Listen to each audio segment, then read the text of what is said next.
আল্লাহ তাআলা যেই নবীজির শরীর মুবারকে মশা মাছি বসতে দেয় নাই, সেই শরীর মুবারকে পাথর নিক্ষেপ করা হয়েছে।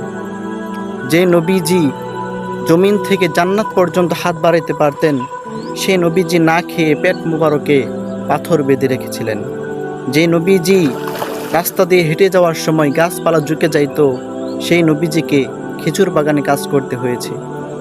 যেই নবীজি মক্কা থেকে মদিনায় হিজরত করার সময় এত কষ্ট করেছে আবু জাহেলের কারণে, তারপরেও সেই নবীজি হার মানে নাই, ইসলামের কাজ করে গিয়েছে, ইসলাম প্রচার করে গিয়েছে।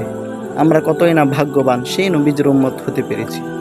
আমরা কি পারি না সেই ইসলামকে, সেই ইসলামের পথে চলতে, সেই ইসলামকে বুকে ধারণ করতে, সেই রাসূলের মহব্বত, সেই রাসূলের ভালোবাসা হৃদয়ে ধারণ করতে?